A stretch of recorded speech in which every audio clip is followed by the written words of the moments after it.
ಮತ್ತೆ 5 ದಿನಗಳ ಕಾಲ ದರ್ಶನ್ ಅಂಡ್ ಗ್ಯಾಂಗ್ ಪೊಲೀಸ್ ಕಸ್ಟಡಿಗೆ ನೀಡಿದೆ ನ್ಯಾಯಾಲಯ. ಮತ್ತೆ ಡಿ ಗ್ಯಾಂಗ್ ಕಸ್ಟಡಿಗೆ ಪಡೆಯೋದಕ್ಕೆ ಏನ್ ಕಾರಣ ಹಾಗಾದ್ರೆ? ಪ್ರಮುಖವಾಗಿ ನಿನ್ನೆ ಆಲ್ಮೋಸ್ಟ್ ಆಲ್ ಅವರ ಕಸ್ಟಡಿ, ಅವರ ತನಿಖೆ ಅಂತ್ಯಗೊಳ್ತಾ ಇದೆ. ಸೊ ಹಾಗಾಗಿ ಅವ್ರಿಗೆ ಪರಪ್ಪನ ಅಗ್ರಹಾರಕ್ಕೆ ಕಳಿಸಬಹುದು, ನ್ಯಾಯಾಂಗ ಬಂಧನಕ್ಕೆ ವಿಧಿಸಬಹುದು ಅಂತ ಹೇಳಲಾಗ್ತಾ ಇತ್ತು. ಆದ್ರೆ ನಿನ್ನೆ ನ್ಯಾಯಾಲಯದಲ್ಲಿ ಆಗಿದ್ದೇ ಬೇರೆ. ಮತ್ತಷ್ಟು ಸಾಕ್ಷ್ಯ ಸಂಗ್ರಹ ಮಾಡಬೇಕಾಗಿದ್ದಾರೆ ಪೊಲೀಸರು. ಅದರ ಜೊತೆಗೆ ಇನ್ನೂ ಕೆಲವು ಕಡೆ ಸ್ಥಳ ಮಹಜರು ಆಗಬೇಕಾಗಿದೆ. ಕೃತ್ಯದಲ್ಲಿ ದರ್ಶನ್ ಪಟಾಲಂನಿಂದ ನಡೆದಿದೆ ಸಾಕ್ಷಿ ನಾಶ. ಸದ್ಯ ಮತ್ತೆ ಕಸ್ಟಡಿಗೆ ಪಡೆದಿದ್ದಾರೆ ಅನ್ನಪೂರ್ಣೇಶ್ವರಿ ನಗರ ಪೊಲೀಸರು.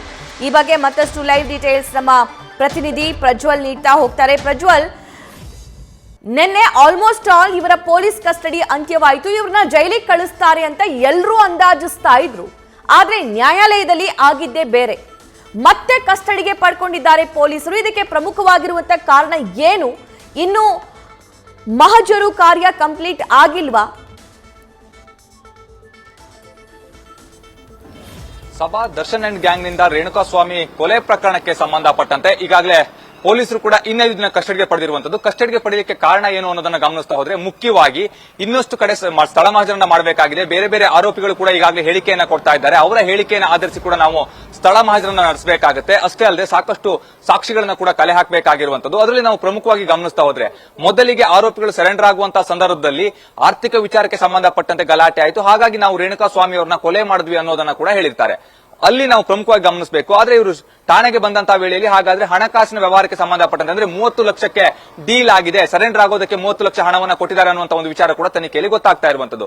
ಹಾಗಾದ್ರೆ ಇವರಿಗೆ ಹಣಕಾಸನ್ನ ಒದಗಿಸಿದಂತವ್ರು ಯಾರು, ಎಲ್ಲಿಂದ ಹಣ ಬಂತು, ಹಣ ಎಕ್ಸ್ಚೇಂಜ್ ಆಗಿದ್ದು ಎಲ್ಲಿಂದ, ಯಾವ ಯಾವ ಜಾಗದಲ್ಲಿ ಇವರು ಹಣವನ್ನ ಪಡೆದುಕೊಂಡಿದ್ದಾರೆ, ಇದರಲ್ಲಿ ದರ್ಶನ್ ಏನಾದ್ರೂ ನೇರವಾಗಿ ನಿಮ್ಮೊಂದಿಗೆ ಮಾತನಾಡಿದ್ರ, 30 ಲಕ್ಷ ಹಣವನ್ನ ಕೊಡ್ತೀನಿ ನೀವು ಹೋಗಿ ಸರೆಂಡರ್ ಆಗಿ ಅನ್ನೋದ್ರ ಬಗ್ಗೆ ದರ್ಶನ್ ಏನಾದ್ರೂ ನೇರವಾಗಿ ಮಾತನಾಡಿದ್ರ, ಇವೆಲ್ಲದ್ರ ಬಗ್ಗೆ ಕೂಡ ಇಲ್ಲಿ ತನಿಖೆಯನ್ನ ಮಾಡಬೇಕಾಗುತ್ತೆ. ಇನ್ನೊಂದು ಕಡೆಯಲ್ಲಿ ಗಮನಿಸ್ತಾ ಹೋದ್ರೆ, ಆ ಹಣಕಾಸನ್ನ ಹೊರತುಪಡಿಸಿದ್ರೆ ಇಲ್ಲಿ ಆರೋಪಿಗಳಿಗೆ ನೀವು ಆರ್ಥಿಕ ವಿಚಾರಕ್ಕೆ ಸಂಬಂಧಪಟ್ಟಂತೆ ಜಗಳ ಆಯ್ತು, ನೀವು ಸರೆಂಡರ್ ಆಗಿ ಅನ್ನುವಂತ ಒಂದು ಪ್ಲಾನ್ ಅನ್ನ ಕೊಟ್ಟಂತವ್ರು ಯಾರು, ಆ ಪ್ಲಾನ್ ಅನ್ನ ಕೊಟ್ಟು ನಿಮ್ಮನ್ನ ಕಳಿಸಿದಂತವ್ರು ಯಾರು, ಇವೆಲ್ಲದರ ಬಗ್ಗೆ ಕೂಡ ಇಲ್ಲಿ ತನಿಖೆ ಆಗಬೇಕಾಗುತ್ತೆ. ಆರೋಪಿಗಳು ಈಗಾಗಲೇ ಸಾಕಷ್ಟು ವಿಚಾರಗಳನ್ನ ಬಾಯಿ ಬಿಡ್ತಾ ಇದ್ದಾರೆ. ಆದ್ರೆ ಮೊನ್ನೆಯಿಂದ ಮತ್ತೆ ಒಂದು 4 ಜನ ಆರೋಪಿಗಳು ಸರೆಂಡರ್ ಆಗಿರೋದ್ರಿಂದಾಗಿ ಅವರ ವಿಚಾರಣೆ ಕೂಡ ಮಾಡಬೇಕಾಗುತ್ತೆ.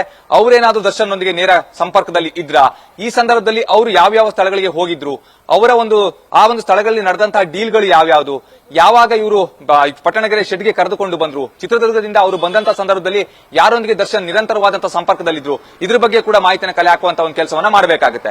ಮತ್ತೊಂದು ಕಡೆಯಲ್ಲಿ ಆರೋಪಿಗಳು ಮೊಬೈಲ್ ಪಾಸ್ವರ್ಡ್ ಅನ್ನ ಹೇಳ್ತಾ ಇಲ್ಲ ಅನ್ನುವಂತ ಒಂದು ಮಾಹಿತಿಯನ್ನು ಕೂಡ ಪೊಲೀಸರು ನ್ಯಾಯಾಲಯಕ್ಕೆ ತಿಳಿಸ್ತಾರೆ. ಅದನ್ನು ಕೂಡ ಇಲ್ಲಿ ಪ್ರಶ್ನೆಯನ್ನ ಮಾಡಬೇಕಾಗುತ್ತೆ. ಯಾವ ರೀತಿಯಲ್ಲಿ ಹಾಗಾದ್ರೆ ಇವರು ಆ ಮೊಬೈಲ್ ನಲ್ಲಿ ಯಾವ್ಯಾವ ಡೇಟಾಗಳನ್ನ ಡಿಲೀಟ್ ಮಾಡಿದ್ದಾರೆ ಅನ್ನೋದ್ರ ಬಗ್ಗೆ ಕೂಡ ಮಾಹಿತಿಯನ್ನು ಕಲೆ ಹಾಕ್ತಾ ಇದ್ದಾರೆ. ಅದನ್ನ ರಿಟ್ರೀವ್ ಮಾಡುವಂತ ಒಂದು ಕೆಲಸವನ್ನ ಕೂಡ ಮಾಡ್ತಾ ಇದ್ದಾರೆ. ಸಭಾ, ಥ್ಯಾಂಕ್ ಯು ಪ್ರಜ್ವಲ್.